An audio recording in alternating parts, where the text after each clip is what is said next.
Instituto Nacional de Antropología e Historia. Secretaría de Cultura. Gobierno de México.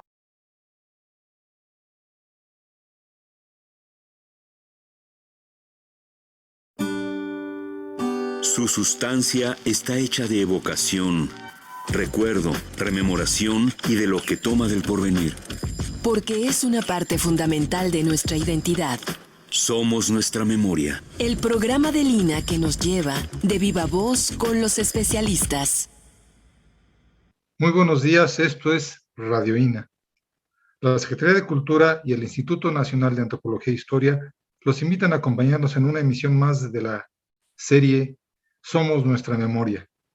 Yo soy Luis Alberto López Guario y en esta ocasión, de nuevo, contamos con la muy valiosa presencia de los doctores Rubén Manzanilla López y Jorge Arturo Talavera González, y de este gran equipo de trabajo, algunos de este gran equipo de trabajo que participó en una arqueología de salvamento muy, muy especial.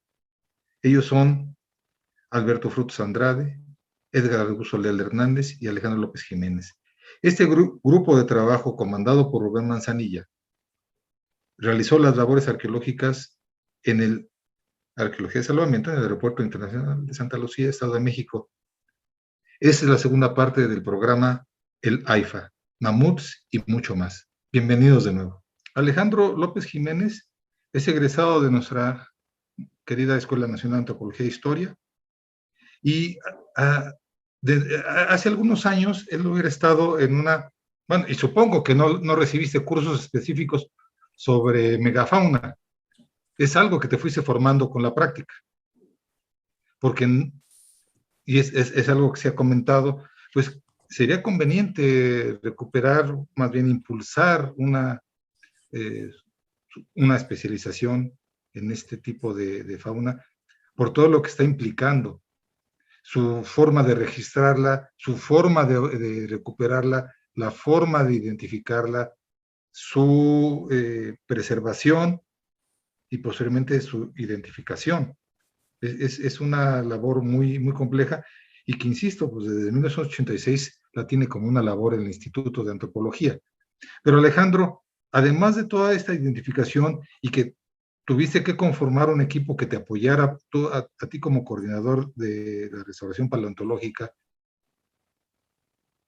¿qué se requiere y cómo determinas cuáles son esos elementos que pueden estar a la vista? Digo, se volvió muy sonado que ahora para la inauguración ustedes habían puesto un mamut y está de pie. Entonces, ¿cómo llegaste a esa decisión?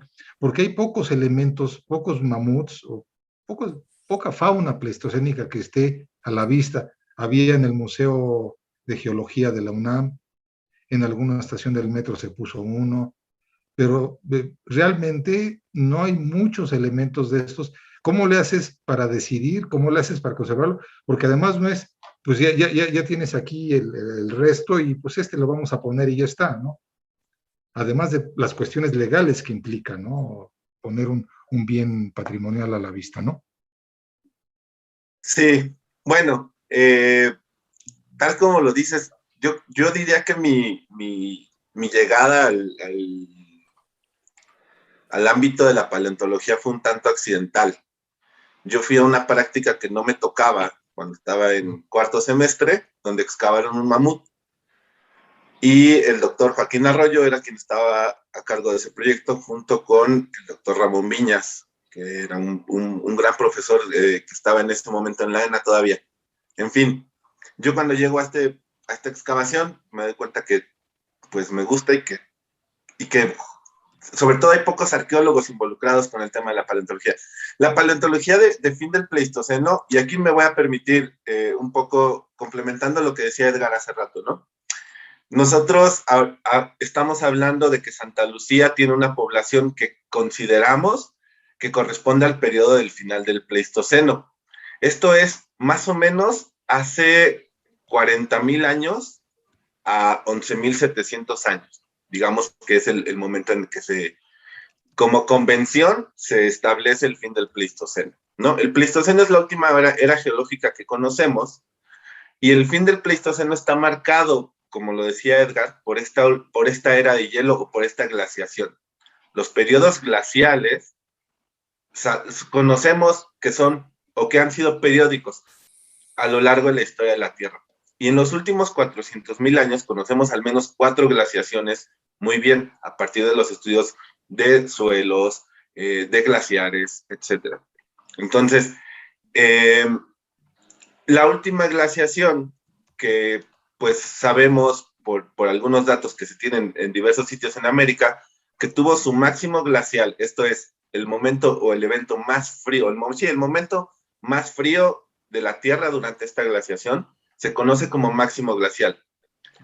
Ahí es cuando la mayor cantidad de agua está concentrada en forma de hielo en los polos.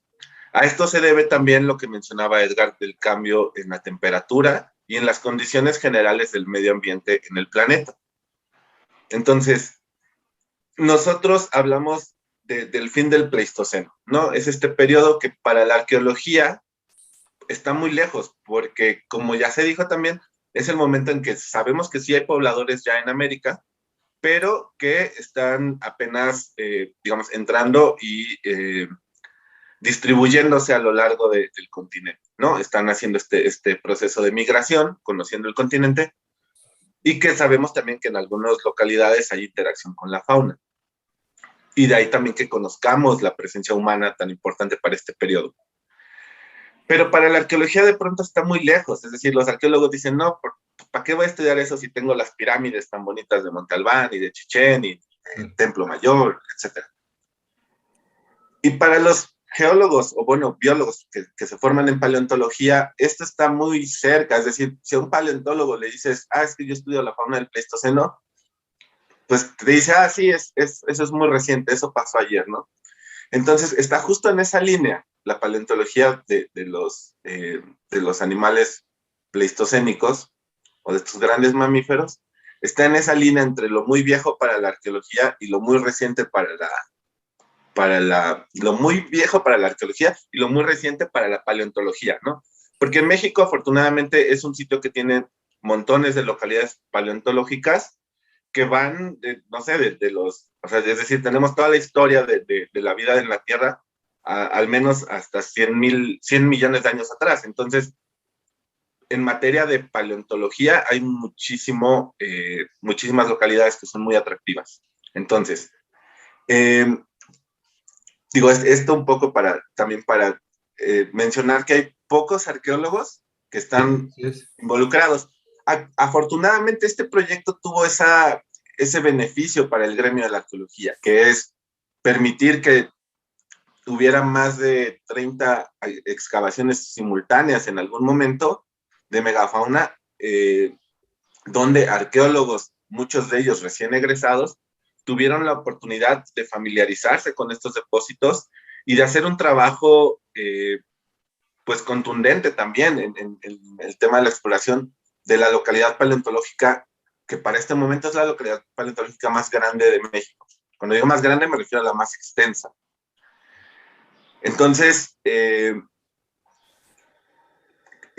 ese sentido, podría decir también, aprovechando el espacio, que este proyecto fue fundamental para la formación o el poder involucrar a estos arqueólogos, ¿no? A estas nuevas generaciones también. Y al final creo que también está marcando un parteaguas. Santa Lucía al final es eso, por todo el impacto mediático que ha tenido, por incluso el museo, ¿no? Que se generó a partir de este proyecto, un propio centro de investigación, hubo un proyecto de investigación específicamente para esta zona de la cuenca. Entonces, sí creo que el impacto que tiene este hallazgo, este gran hallazgo de los mamuts y de la megafauna. Digo, se habla de los mamuts porque es, digamos, como el que está más presente, de manera más abundante, pues, se encuentran restos de mamut. Pero sí está marcando un parteaguas en el quehacer de la paleontología, pero también en las responsabilidades que tiene el instituto, me parece, con el registro paleontológico del país. Porque no se trata solo de conservarlo y difundirlo, sino de formar a la gente que va a estar en contacto con estos sitios Y con estos materiales, porque hay que decirlo, la colección que se encuentra actualmente en resguardo en Santa Lucía es una colección, como ya lo dijeron mis compañeros, que tiene más de 60,000 registros, es decir, hay más de 60,000 elementos pertenecientes a esta diversidad de fauna que tienen que ser estudiados por las nuevas generaciones. Claro, nos vamos a apoyar en toda la gente que tiene ya la experiencia, en los paleontólogos, en los geólogos, biólogos, etcétera. Pero va a ser también una tarea de las nuevas generaciones. Entonces, creo que algo que también tiene Santa Lucía es que puede marcar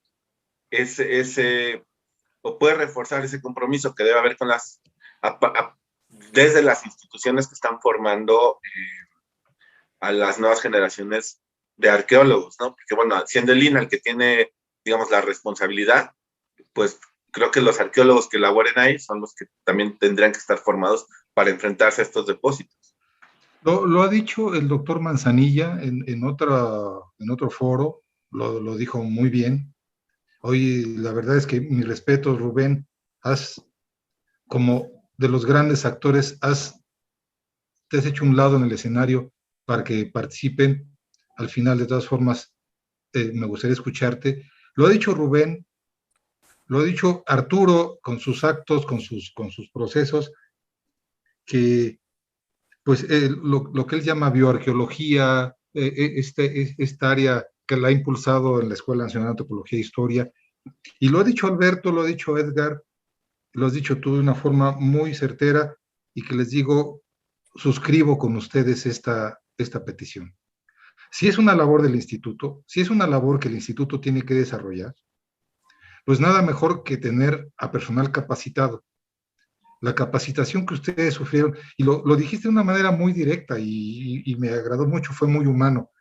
Pues caíste de rebote, te metiste de rebote a esto. Y si lo platicamos con Rubén, con Arturo, con otros arqueólogos también, varios de ellos, y discúlpenme la personalizada, también yo llegué de rebote a Salvamento y me tuve que ir capacitando. Rubén Manzanilla ha impulsado cursos de capacitación para hacer arqueología de salvamento, porque es necesario. Si es una labor que desarrolla el instituto, pues que no llegue Edgar como nuevo y pues se le tenga que capacitar en 10 minutos porque ya viene la obra, ¿no? Y si llega Alberto Frutos como nuevo, pues que tampoco se le tenga que capacitar en ese tipo de labores y ahora enfrentarse como si fuera el comandante de la base militar para poder desarrollar su labor. O sea, es algo que se tiene que capacitar. Por eso digo, suscribo en la totalidad esto que tú has sintetizado de una forma tan precisa, que es, pues si los estudios de fauna, la recuperación, su protección, su exhibición, es una labor del instituto, pues es algo que el propio instituto tendría que estar impulsando para que desde sus escuelas, sus diferentes escuelas, se tenga esa capacidad, se tenga esa capacitación y podamos dar una mejor respuesta, porque al final de cuentas lo que estamos hablando es la historia de la humanidad y la historia prehumana, donde hablamos de los espacios y los ambientes. En ese sentido, mi estimado Arturo, ¿cómo nos puedes decir? Ya nos dice Edgar que hubo un cambio climático. Alejandro López nos dice casi hasta la hora. Fue hace 11,700 años, como la película El Cavernícola, un 3 de agosto a las 6 de la tarde, ¿no? Gracias. Digo, espero que la recuerdan, y discúlpame, Alejandro, si me permite esa broma, porque es muy curiosa en esa película. Es más, la convivencia aquí no es con mamuts, sino con dinosaurios, ¿no? Ringo está peleándose con dinosaurios. Arturo, pero si Edgar y Alejandro nos dicen hubo un cambio climático y se aumentó la temperatura, ¿cómo es posible que después, aún con este hueco cronológico, llegue gente y tú nos hablas de una época de que 800, 900, 1000 después de Cristo? O sea, digamos, hay un hueco de 10,000 años sin ocupación, o qué pasó acá. ¿Qué pasó para que viniera gente otra vez y cuáles eran las condiciones ambientales, Arturo? Yo considero que una vez que pasó ese cambio, que es lo que también estamos pasando ahorita, ¿no? O sea, y nos va a pasar, y lo estamos viviendo, que yo pensé que no iba a vivir para empezar a sentir estos cambios. Obviamente al pasar esto y hacer una región por la cuestión de los lagos, ¿no? Los famosos lagos de Caltocan, que fue que la gente volvió a regresar a esos lugares, o a lo mejor ya también sabía, ¿no?, que había ahí restos de megafauna, de restos de gigantes, como dijiste en un principio, y fue ahí que se asentaron precisamente en los tlateles, ¿no? Y fue la evidencia más temprana que se encontró fue Coyotlatelco, ¿no?, que está fichado para el 600, 850, 900 después de Cristo, ¿no?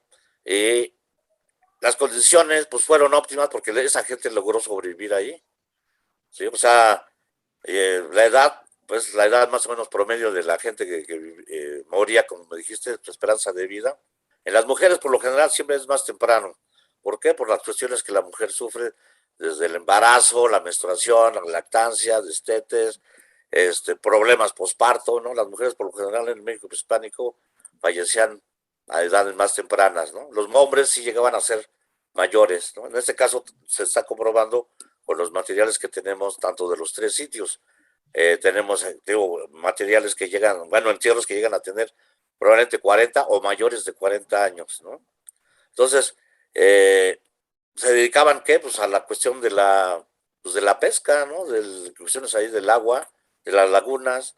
En algunos casos no lo mencioné, pero también presentan problemas de otitis, es decir, infecciones del oído, y eso quiere decir que buceaban también, ¿no? O sea, se metían al agua para pesca o cría de diferentes especies, y la humedad, ¿no? Entonces, esta gente se dedicaba a la cuestión de las redes, ¿no? Principalmente, y obviamente tenía que comunicar con los demás grupos de alrededor.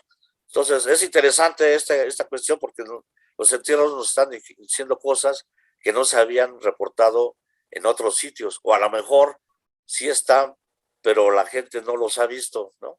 De ahí la importancia de la bioarqueología, de no quedarnos nada más en el hombre, mujer o demonio, como se dice, sino ir más allá. Y en su contexto. Lo importante de la arqueología es el contexto de enterramiento donde se encuentran, y obviamente también reforzado, si es que lo hay, con las fuentes históricas, y hacer todo ahora sí que un estudio interdisciplinario. Y ahora en la actualidad, con los estudios arqueométricos, es decir, los estudios físico-químicos y genéticos, podemos comprobar todo eso, ¿no? O sea, de que si efectivamente tenía diabetes, que si efectivamente tenía poliomielitis, que la evidencia no miente, ¿no? O sea, lo que muchas veces luego mentimos somos nosotros. Entonces hay que ser éticos y profesionales antes de decir las cosas. Entonces, en este caso, ya lo dijiste hace rato, pues afortunadamente he formado gente y estoy ahorita actualmente en mi equipo de trabajo. Hay una médico forense y una odontóloga, ¿no? Entonces, que están apoyándome ahí en salvamento arqueológico, y eso ha enriquecido, ¿no?, la información que se obtiene. Y obviamente, ahora sí que desde la excavación, ¿no? O sea, entonces por eso nosotros exigimos cuando recibamos materiales en la coordinación en la sección de bioarqueología, que el registro venga puntual, venga bien, porque como se dice en forense, los casos se ganan o se pierden desde el lugar de los hechos. Si una excavación está mal hecha o no está bien registrada, aunque tengas tengas un estudio excelente, pues anda volando, ¿no? Anda volando en la información. Y eso lo comentamos también en la anterior sesión cuando estuvimos hablando de Cuetlahuichitlán. Lo mencioné, en salvamento arqueológico deben de estar los mejores arqueólogos y deben ser éticos y profesionales, porque es la única vez que van a tener la oportunidad de salvaguardar el patrimonio. En este caso, se llevaron más de 2 años y medio, ¿no? Cuando pensaban al principio que nomás iban a estar 8 meses, 6 meses, 7 meses, sin embargo, uno nunca sabe lo que va a encontrar, ¿no? Lo que nos depara los tesoros escondidos, ¿no? Entonces, ya tengo eso, lo dijo ahorita Alejandro, ahí es para toda una generación de restauradores, antropólogos, arqueólogos que se dedican a la cuestión de la paleontología ante la gran diversidad de megafauna que se encontró.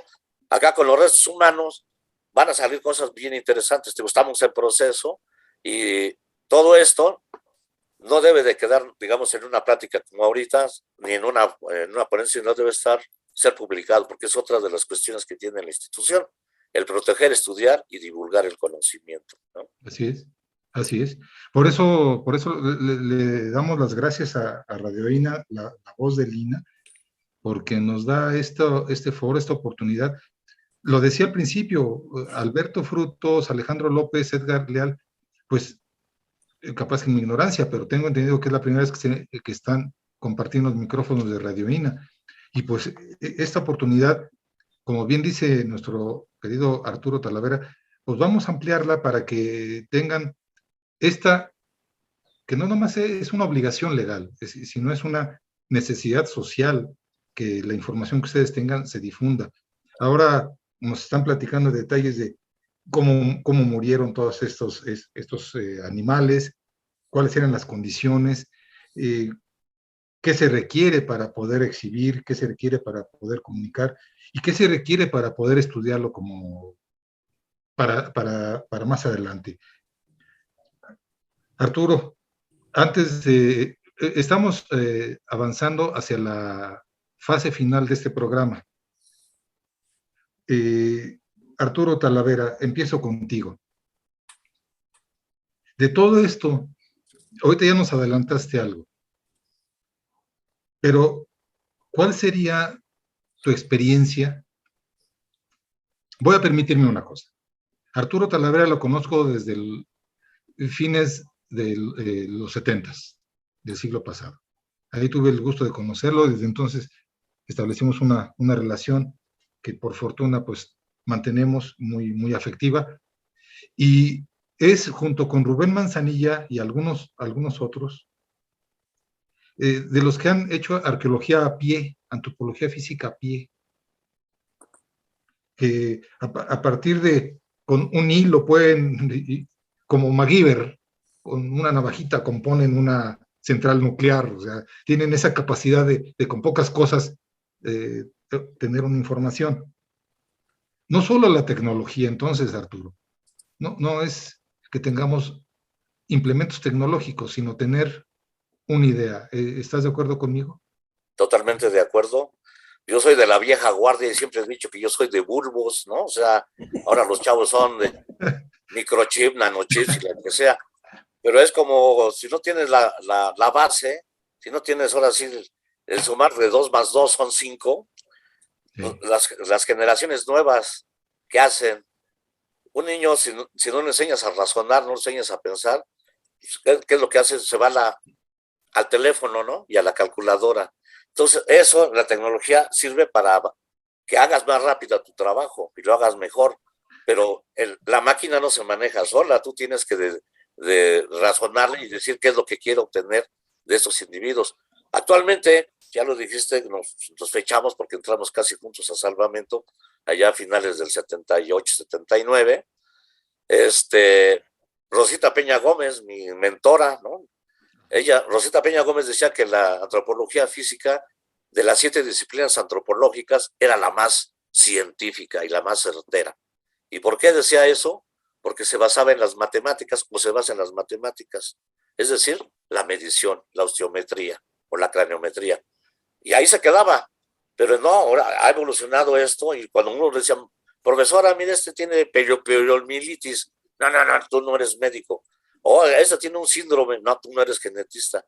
Entonces, eso en cierta forma me motivó a no quedarme en la etapa, pues por decir así, de los viejos tiempos, sino ir avanzando, leyendo, ahora sí que instruyéndose, ¿no? En ese sentido, y estudiar varias partes, ¿no? O sea, no nomás la parte de antropología física, la parte arqueológica, la parte histórica, y eso en cierto sentido me formó, y de ahí, desde el 1996, formamos el equipo de bioarqueología, la Dirección de Antropología Física, que nos decían, el equipo de bioarqueología, ¿en qué liga juegas, no? O como no voy a decir el nombre de un personaje, que decían, la bioarqueología es un híbrido, y los híbridos no son fértiles. Y lo hemos demostrado, ya cumplimos 25 años de labores, y estuvimos en el estudio de los héroes de la independencia, ¿no? Estuvimos en los trabajos de la búsqueda de Rosendo Radilla Pacheco, ¿no? Estamos en el Tren Maya, estamos asesorando los vestigos que salen, con Rubén Manzanilla, ¿no? Aquí en el aeropuerto. Y bueno, con Rubén, era como una vez decíamos, somos como Lennon y McCartney, o Viruta y Capulina, o el Gordo y el Flaco. Hemos trabajado a la mancuerna durante muchos años, Y yo le aprendí mucho a Rubén, la verdad, yo le aprendí mucho en el caso de Cuetlacuchitlán. Y gracias por haberme invitado también a participar en ese caso del aeropuerto, ¿no? Pero digamos, la gente debe de ser razonable, tener preguntas de investigación, es lo Claro, principal. claro. Preguntas, si no tienes preguntas de investigación o hipótesis a resolver, no es el arqueólogo de a ver qué encuentro, ¿no? O a ver qué hallo. Ahora con la cuestión de la arqueometría, no, la genética nos va a resolver las cosas, pues no es cierto, ¿no? Porque muchas veces el material está degradado o está contaminado. Entonces, más bien ahí es, ¿qué pregunta nos puede resolver la genética? En este caso, por ejemplo, de los 3 sitios que mencionamos ahorita, sería muy interesante hacer un estudio genético de los 3. ¿Son los mismos? ¿No son los mismos? ¿Qué pasó con ellos? ¿Son de locales o de dónde? ¿Cuál sería su procedencia? Claro. Eso sería lo importante y no nomás quedarnos en el dato, pues, híbrido, ahora sí, ¿no? Entonces, mi recomendación para los nuevos estudiantes es eso, ¿no? De que vayan más allá de lo que quieren hacer, ¿no? O sea, no conformarse con lo que nos dan en la escuela. Muchas veces la escuela es muy buena, pero no te fogueas en el campo, ¿no? Yo desde los 79 prácticamente, 80, sin saber nada me mandaron al campo, ¿no? Y al proyecto de mi querido profesor Ángel García Cú, a la Huasteca, ¿no? Y ahí fue, ahora sí que mucha cuestión era de, no tanto de ciencia, sino de lógica, ¿no? Y de sentido común, ¿no? Es lo que podría decir. Y bueno, y pues 42 años en el instituto, pues ya dice algo, ¿no? Y me gusta mi trabajo y pues lo sigo haciendo. Yo ya me quería jubilar, pero pues el destino y los materiales no me dejan, ¿no? Oye, y ya que sigues con esa metáfora, pues no sé si tú seas Lennon o McCartney, pero qué buena mancuerna han hecho, porque el compromiso social y la parte romántica, pues ambos lo tienen, y allá sabemos que van a seguir componiendo un buen ratito. Alberto Frutos, como coordinador de estos trabajos en el apoyo, siendo el brazo y mano derecha y brazo y mano izquierda del doctor Manzanilla, pues porque esto llevó a que se organizaran de una cierta manera. 2 cosas muy puntuales. Primera, ya que nuestro querido Talavera nos habla de la tecnología que se aplica, ¿qué tecnología aplicaron ustedes para los socios en el aeropuerto? Esa es la primera. Y la siguiente, que sería, ahora sí que tu mensaje a la nación, ¿qué queda en la experiencia de Alberto Frutos para los demás de su trabajo de 2 años y cacho en el aeropuerto? Bueno, tecnológicamente hablando, utilizamos, o la base de todo nuestro trabajo es, pues, técnicamente la computadora, ¿no? Como bien lo dijeron en mi semblanza, me he dedicado un poquito a la gestión de los sistemas de información geográfica. Entonces, toda la información de campo está, pues, registrada y computada en una base de datos amplia que combinada tiene información tanto de procedencia espacial, temporal, ¿no? Y esto nos permite el manejo de información en volumen. Y con apoyo de una mesa de construcción que se llama MIC, que significa Modelo de Información en la Construcción, proporcionada por la Secretaría de la Defensa Nacional, tuvimos acceso también a las nubes de puntos, que como lo mencioné es un escáner que gira y en ese giro va arrojando miles de disparos láser por segundo y te genera una imagen 3D de lo que va escaneando, de lo que va registrando. Eso nos facilitó mucho el dibujo en campo, sobre todo para los restos paleofaunísticos, pero también se aplicó en restos prehispánicos. Otro de las grandes o de las tecnologías que se utilizó mucho fue la fotogrametría por dron, también corrió a cargo de la Sedena, porque ellos tienen como parte de su rutina, tienen vuelos diarios para ir viendo o para que fueran viendo el avance de la obra, y pues bueno, al estar dentro del predio de la construcción, esos mismos escáneres nos cubrían a nosotros. Entonces también, sí, Perdón, dijiste Sedena, ¿qué es esto? Secretaría de la Defensa Nacional. Ok, que al final de cuentas es el organismo público que desarrolló la obra, ¿no? Así es. Ok, muchísimas gracias. Ese, digamos, es por la parte tecnológica. Tecnológica, sí. Y bueno, eso es como lo más relevante, ¿no? En cuanto a tecnología, porque pues también nos apoyamos con topografía por medio de GPS y cosas por el estilo, que son un poquito más habituales en nuestros días. Bueno, Y habituales ahora, pues como decía Talavera con Rubén Manzanilla, pues nos tocó hacer prácticas de campo en la escuela con unos teodolitos que pues yo creo que los había donado el profesor Marquina o el profesor Caso, porque realmente pues ya estaban un poco dañados. Ahora ya es un GPS que se conecta con los satélites en China y dice, ah, ¿en serio? No, pues yo aprendí con una brújula que no te muevas ni respires mientras tomas la medida, ¿no? Pero pues sí, ahora claro. ustedes ya, tocayo, pues ¿qué pasó? Sí, Esta ya la ni lo menciono porque tecnología es necesario. nos lo ha facilitado, ¿no? Pero creo que Gracias. también fue muy acertado lo que dijo el doctor Talavera. Pues el principio es el mismo. También hay como parte de nuestra formación, pues tenemos que entender que por qué estás midiendo lo que estás midiendo y cómo lo Ajá. estás haciendo. Entonces, pues yo creo que, bueno, en mi experiencia personal, y no es presunción, pero también todavía soy capaz de hacer ese tipo de levantamientos con brújula, cinta y teodolito, ¿no?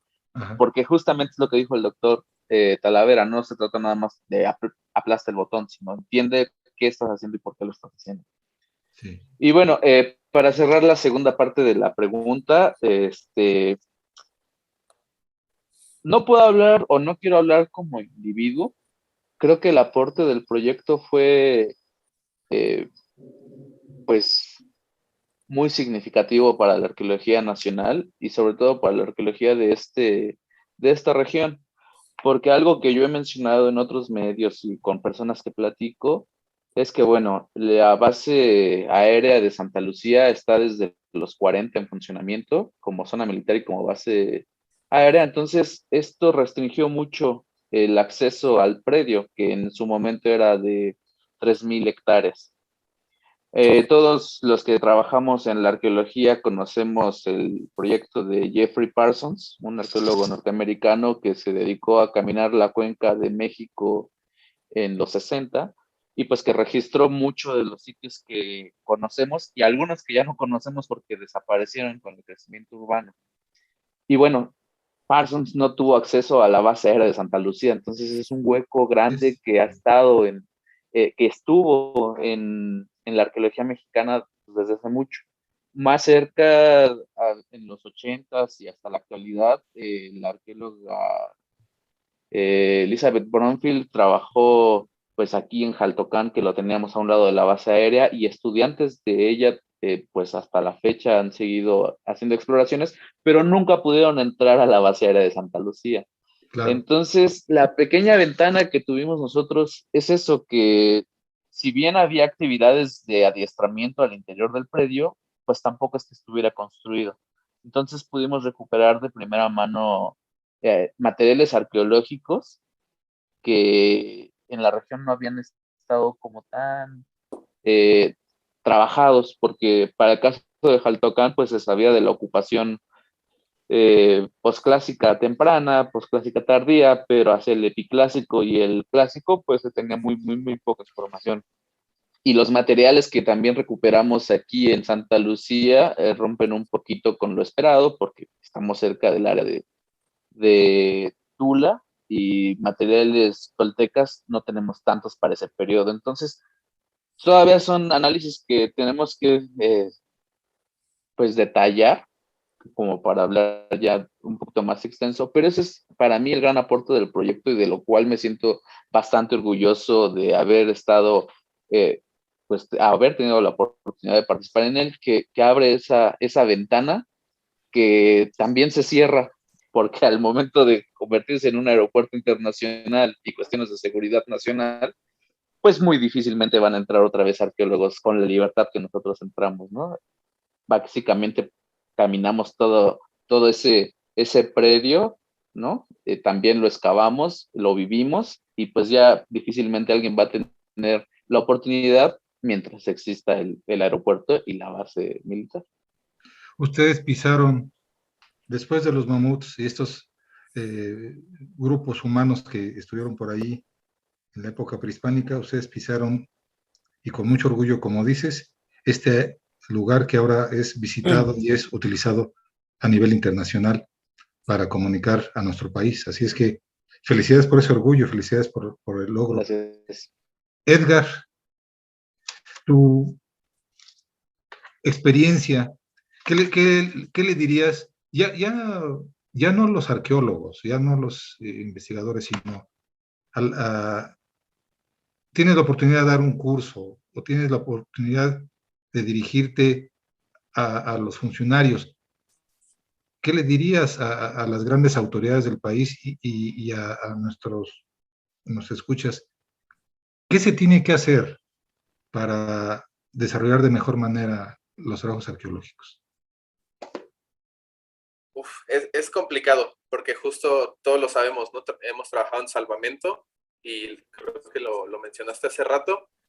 En particular, este proyecto inmiscuía muchas cosas, ¿no? Por la relevancia de la obra y posteriormente por lo grande que fue el proyecto, ¿no? Creo que fue un proyecto que a todos nos tomó por sorpresa, entre comillas, por así decirlo, en el sentido que nadie esperaba que fuera tan vasto y tan grande, ¿no? Yo creo que lo que necesitamos como gremio o como arqueólogos es seguir trabajando de la mano, digamos, siempre estar en la disposición de apoyar tal cual lo han hecho el doctor Talavera y el doctor Rubén. Yo creo que si algo siempre ha caracterizado dentro de todo el quehacer de salvamento, y es aparte de lo que mencionaba Alberto, es la libertad con la que hemos podido acceder a ciertas zonas, ¿no? Generalmente, si el arqueólogo dice que paren, paran, ¿no? Y lo hemos visto en diversas obras. Si hay que retrasar, o más bien cambiar el trazo, eso es a lo que me refiero, cambiar el trazo de las cosas, pues se hacen. Aquí, por la particularidad, no teníamos eso, pero sí que tuvimos libertad de muchas otras cosas, como lo dijo Alberto, ¿no? O sea, yo creo que nadie, digo, Paola ya no pudo estar aquí en la plática, pero yo creo que nadie recorrió tanto la obra de todas las más de, creo, 120,000 personas que fueron parte de la construcción. Nadie recorrió tanto la obra como Paola, ¿no? O sea, Paola se sabía de todas las esquinas de la base, todas las brechas, todos los caminos, todos los frentes de trabajo que hacía cada uno, desde el pozo más chiquito, digamos, desde la cisterna hasta la pista de aterrizaje, ¿no? Entonces, eso es bien importante, ¿no? Esta libertad que tuvimos para estar. Yo también puedo decir que tuve ese privilegio, ¿no? Porque dentro del quehacer a veces depende tu profesión o el papel que desempeñabas aquí en la construcción del AIFA, podías acceder o no acceder a ciertas partes, ¿no? Y nosotros sí teníamos prácticamente bandera verde para andar en todos lados, ¿no?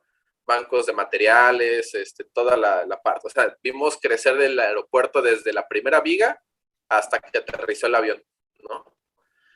Y bueno, regresando a la pregunta, yo creo que como arqueólogos nunca hay que estar desenfocados de lo que hacemos, ¿no? Este proyecto fue muy retador, como lo dije muy al principio, porque pues fueron 597 hallazgos, como lo dijo Alejandro, más de 30 excavaciones en simultáneo de arqueología, más lo arqueológico, ¿no? Y lo que yo creo que siempre teníamos muy presentes es no perder el foco, ¿no? No perder el foco de lo que estábamos haciendo, y eso dio grandes frutos, ¿no? Dio grandes resultados porque terminó todo en la construcción de un complejo tan importante, creo yo, como es el Museo del Mamut, con el Centro de Investigación, que es un edificio que está al lado, que además de resguardar la colección, pues está adaptado para que se siga haciendo el trabajo de investigación y conservación del patrimonio, ¿no? Yo creo que es eso, también el que la gente vea los resultados de lo que estamos haciendo. Y decías bien tú, no solo es llegar a un congreso, no solo es pues hacer mi informe de excavación y entregarlo, ¿no? El saber divulgar, ¿no? Y creo que en esta ocasión tuvimos mucho esa oportunidad, ¿no? Dando un montón de entrevistas, ya perdí la cuenta de cuántas entrevistas dimos el doctor Manzanilla, Frutos, Alejandro y yo, ¿no? Y esa es la manera más importante de poder llegar a la gente, porque ya después cuando se abrió el museo, la gente, no sé, lo vieron mis compañeros, ahora en Semana Santa, ¿cuánta gente no había, no? Ni se llenaba el estacionamiento, tenían que regular los accesos, porque fue un proyecto que llegó tanto a la gente y causó tanta curiosidad y ganas de aprender, bueno, a mí sí, en lo personal sí me alegraba mucho ver el museo tan lleno, porque significa que algo hicimos bien, ¿no? Y entonces es eso, saber divulgar, saber nunca perder el foco de lo que estamos haciendo y el compromiso con el quehacer. Sabemos que salvamento es de lo más complicado que hay, creo yo, dentro de la arqueología, porque generalmente todo lo que se hacen en otro tipo de proyectos en 6 meses, aquí lo tenemos que hacer en mucho menos tiempo, pero con la misma calidad y la misma precisión, ¿no? Y al final yo creo que el proyecto también dio resultados, y ahí sí me permito congratularlo y adornarlo al doctor Manzanilla.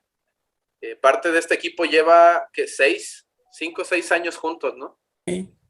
Entonces, ya el doctor Manzanilla ya estandarizó, ya nos enseñó muy bien cómo hacer las cosas, y yo creo que la facilidad que él ha tenido de pasar pues, sus 42 años de carrera a nosotros, que ya no sé si llamarnos jóvenes, porque no sé qué ya tan jóvenes somos, pero yo creo que ha dejado muy buena escuela. Nosotros, como esta parte que ya llevaba cierto tiempo trabajando con él, nos tocó pasársela justo, como decía Alejandro, a arqueólogos que iban recién egresados, ¿no? Que era su primer proyecto en muchas ocasiones, y pues cómo le explicas a alguien que acaba de salir cómo excavar un mamut, ¿no? Así es. En muchas ocasiones tienes ese privilegio, ¿no? De sacar paleofauna. Entonces el doctor Manzanilla siempre tuvo el temple, la paciencia, y yo no sé cómo no se volvió loco el doctor Manzanilla en este caso. Bueno. Sí, fue muy grande todo. Ya estaba. Bueno, ya no se puede quemar lo que está quemado, ¿no? Entonces... Exacto. No, pero sí, yo creo que eso es bien importante, ¿no? Que el doctor Manzanilla pues, es una fuente de conocimiento y de quehacer arqueológico, y eso todo lo tenemos muy presente. Y pues nada, agradecerle esa oportunidad que nos ha dado, ¿no? De trabajar con él, de que nos tenga la confianza, ¿no? De que, como decíamos, de que nosotros estemos aquí y el doctor casi con los ojos vendados depositar su confianza en nosotros y en que lo vamos a hacer bien. Al final de cuentas no puedo decir si lo hicimos bien o no, yo creo que sí, pero eso ya queda a criterio de los demás, ¿no? Yo creo que se hicieron bien las cosas. Y pues nada, yo creo que me gustaría decir que no va a ser el proyecto más importante de mi vida, porque espero que nos vayan, o sea, que vengan muchas más cosas, pero sin duda es un parteaguas en lo que hicimos tanto personalmente como equipo, y como le decía Alberto, para la arqueología mexicana, súper importante. Ya lo decía Alejandro, la localidad paleontológica más extensa, ¿no? Entonces, pues nada, es más o menos, en resumen, bueno, me extendí ya demasiado, pero es más o menos lo que quería decir entre lo que hay que hacer y lo que se hizo. Algo que salta a la vista y que se recupera ese espíritu que has mencionado de Rubén y de Arturo, que tengo el gusto de conocerlos desde hace ya muchos años, es ese orgullo. Y no sé si les pase, y ahora paso contigo, Alejandro, no sé si les pase de que cuando van a algún lado, ven alguna obra, dicen, yo colaboré para ello. Ustedes colaboraron para hacer el aeropuerto, en este caso concreto. Voy a la línea 4 del metro, que fue mi primera experiencia en salvamento, y la veo o la transito y digo, yo estuve ahí, soy parte de esa línea. Alejandro, hace rato nos adelantaste un mensaje. ¿Podrías darnos unas palabras finales con respecto a ese trabajo? Tu micrófono, Alejandro. Ok. Bueno, antes, hace rato se quedó pendiente y voy a ser muy breve Sí, lo del mamut que está sí. en el museo, ¿no? Ya hemos hablado de este museo y pues bueno, también la invitación está ahí para toda la gente que escucha o que escuchará esto. Eh, pues el tema con este museo fue que el equipo de restauración apoyó desde la excavación, es decir, este mamut se sabía que iba a ser el que iba a estar en sala desde que estaba in situ. De manera tal que nos organizamos con la arqueóloga que lo estaba excavando, Araceli Yáñez, eh, para apoyarla en las tareas de recuperación.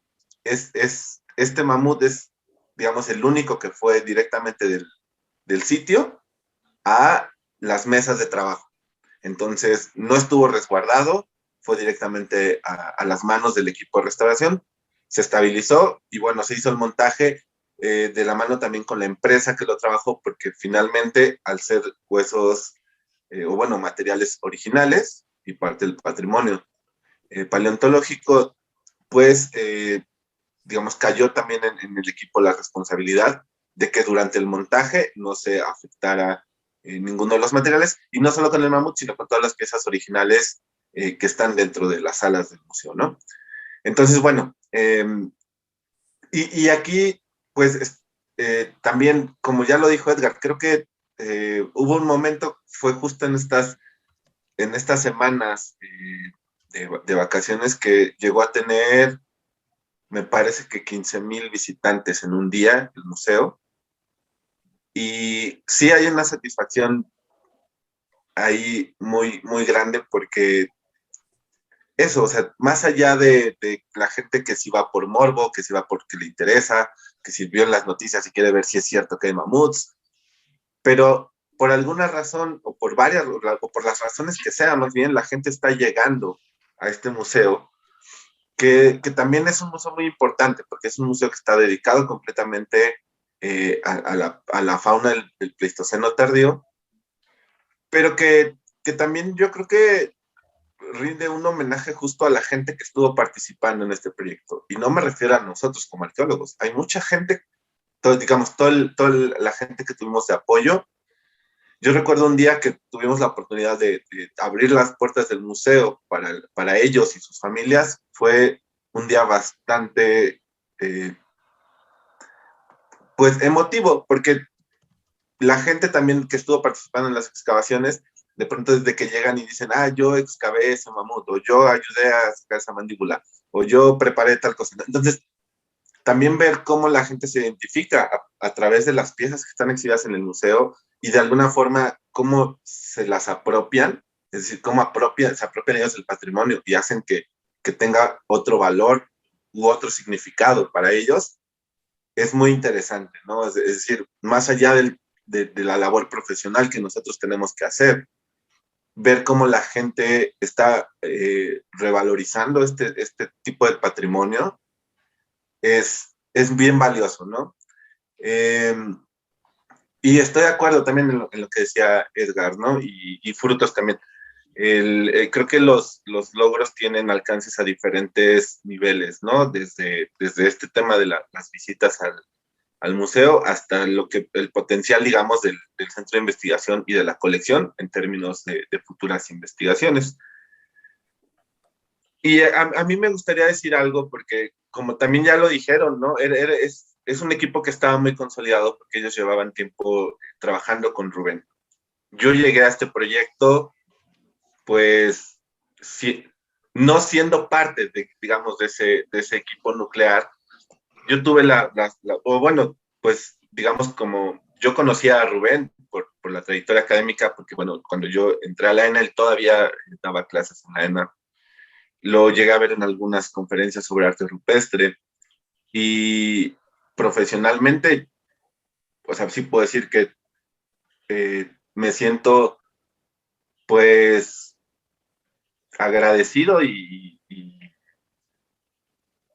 bueno, no, es que no sé cómo decirlo, pero pues, agradecido con Rubén y con el equipo por esta oportunidad de hacer esta colaboración, ¿no? O sea, creo que también la arqueología de salvamento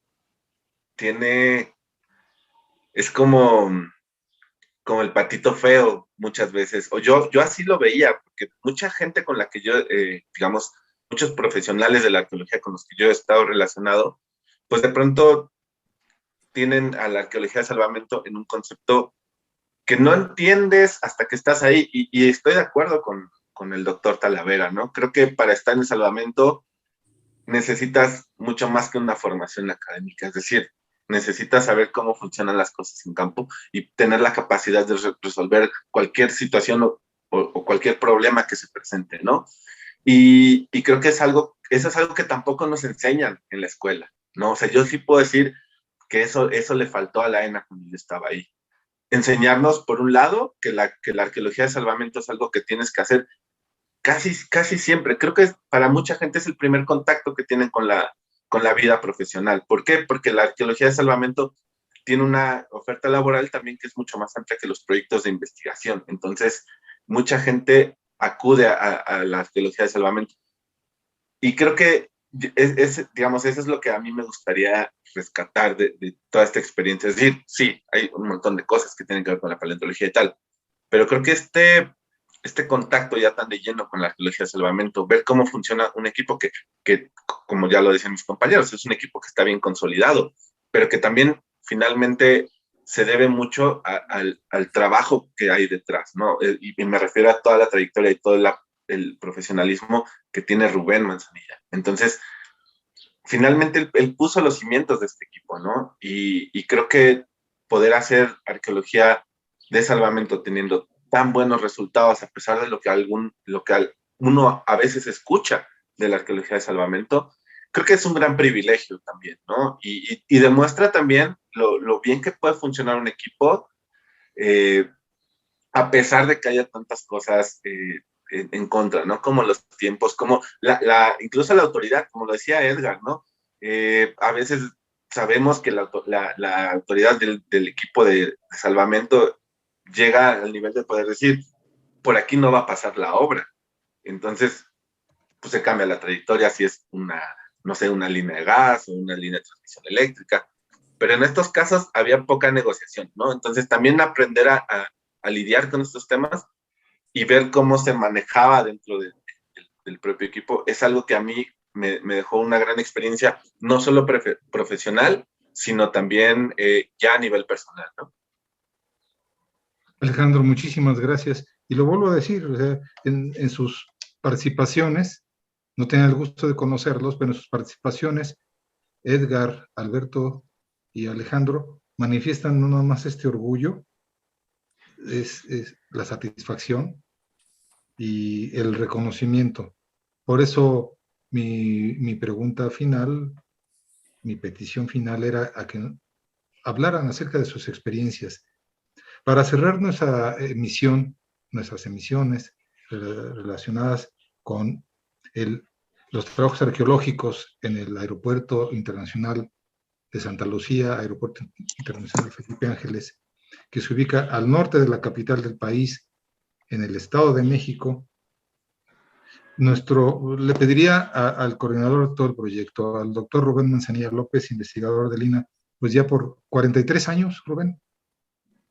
43 años tienes en el INA, ¿sí? Rubén Manzanilla.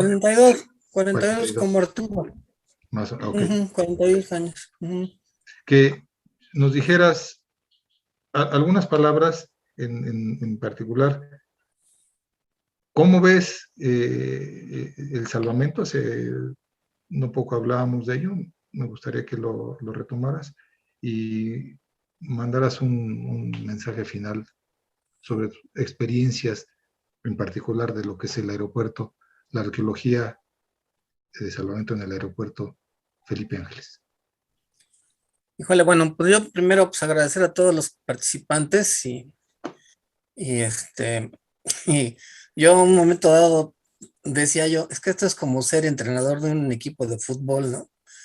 Y tienes que meterles la mentalidad de campeones, tienes que decirles que es un reto y podemos con él y lo vamos a sacar ¿no? Y era un poco la línea.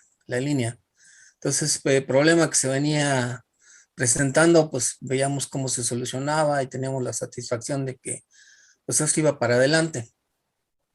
Pues después de 2 años y medio, pues el balance es que fuimos capaces de rescatar pues, 2,000 individuos, ¿no? Que tuvimos intervención en 598 puntos, bueno, 97 puntos, ¿no? De trabajo, que se está dejando una reserva paleontológica de más de 145 individuos, que se fue capaz de convencer a las autoridades de la Sedena de la creación de un museo y de un centro de investigación, ¿no? Que fuimos capaces de solicitar la ayuda y tenerla de especialistas que no tienen nada que ver con el INAH, ¿no? Pero que con mucho gusto se solidarizaron con nosotros y tuvimos gente de la UNAM, del Instituto de Geofísica de la UNAM, del propio Christian Morgert, que fue uno de los principales ayudantes de la doctora Bromfield, que nos apoyó con mucha bibliografía y estuvo en contacto con nosotros, ¿no? Y bueno, dentro de la casa, pues con la participación del doctor Talavera, ¿no? Que tú ya viste la importancia de los resultados que están arrojando los entierros, ¿no? El haber localizado a Alejandro y que aceptara trabajar con nosotros. Sí, una cosa que hay que decir es que la arqueología de salvamento tiene que innovar muchas cosas, ensayar otras, improvisar otras, ¿no? Entonces, como ha dicho el doctor Talavera, se necesita gente que pueda poner las bases. Entonces, cuando empezaron a salir los mamuts, pues nosotros teníamos experiencia en cómo se excavaban, pero nada más. Ya no sabíamos mucho de la parte de la consolidación, de la tratamiento in situ, y empezamos primero buscando a quien consideramos que es uno de los principales especialistas en esto, que es Luis Córdoba Barradas. Y después ya con la llegada de Alejandro, tuvimos ya otros puntos de vista sobre el tratamiento de los huesos. Tuvimos la visita de la Santa Inquisición, así como al principio del proyecto, que fueron los de la Coordinación Nacional de Conservación del Patrimonio, y así que pasamos la verificación, ¿verdad? Entonces, mi reflexión es más bien que ya todo lo que se dijo aquí, o sea, se necesita una base personal, una base de investigadores de mucha experiencia en la dirección de salvamento, casi que el consejo de ancianos, ¿verdad? Y que se le mantenga, porque esa es la diferencia entre cómo poder atender un proyecto de esta magnitud. O sea, a mí me apena mucho que a veces se entiende que el salvamento arqueológico es la parte de la arqueología que se dedica a sacar los restos que están en peligros y ponerlos en alguna parte, ¿no? Y eso no es la arqueología de salvamento. Entonces ahorita con el caso del aeropuerto, le estamos dejando una responsabilidad al INAH que creo que en su vida se había imaginado.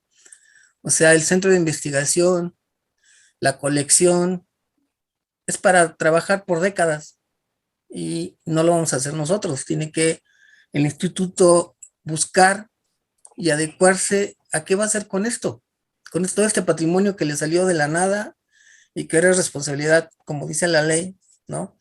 De proteger, difundir y todo lo que se dice. ¿Cómo le va a hacer? Entonces, va a ser muy interesante ver en los años que vengan qué va a pasar con el estudio de esta colección, qué frutos va a dar y cómo va a reaccionar el instituto como institución ante este reto, ¿no? Que nosotros pues, ya les dejamos ahí.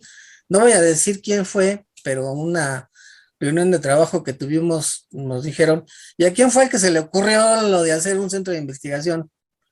Bueno, pues a mí, ¿no? Pero es que era lo lógico. O sea, no, nuestro trabajo no era, vamos a sacar 60,000 huesos y los metemos en una bodega y ahí nos vemos, ¿no? Sino que pues tiene que haber pues una continuidad, tiene que haber un sentido, tiene que haber una orientación y tiene que haber una política hacia lo que viene, que es el estudio de esta colección. Y yo supongo, nada más supongo, pero Arturo debe saber más porque está involucrado, que va a pasar lo mismo con el Tren Maya, ¿no? ¿Qué van a hacer con esas toneladas de información que se están obteniendo? ¿Qué va a hacer el instituto con eso?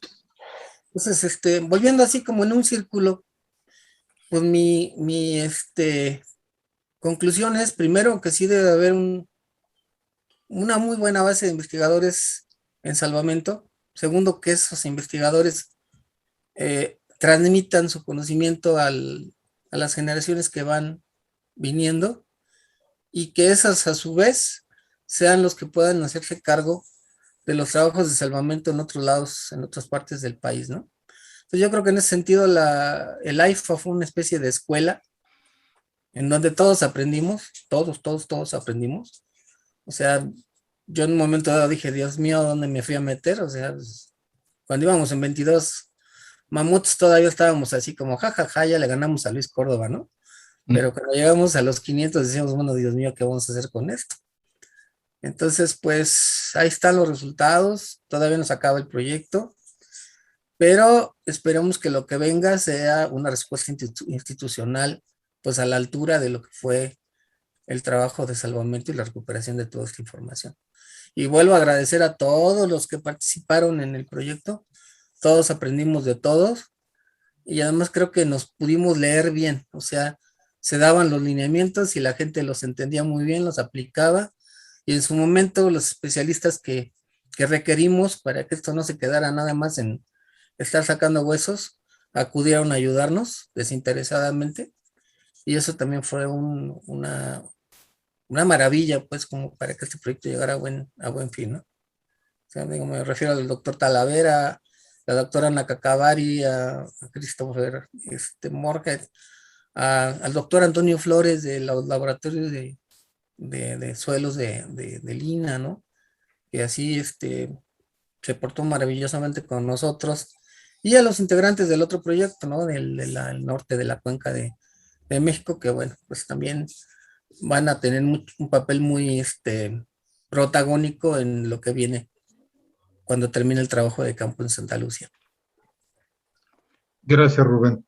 Obviamente, una labor de esta naturaleza tiene muchos factores que pesan en cualquier investigación arqueológica, no nada más salvamento arqueológico.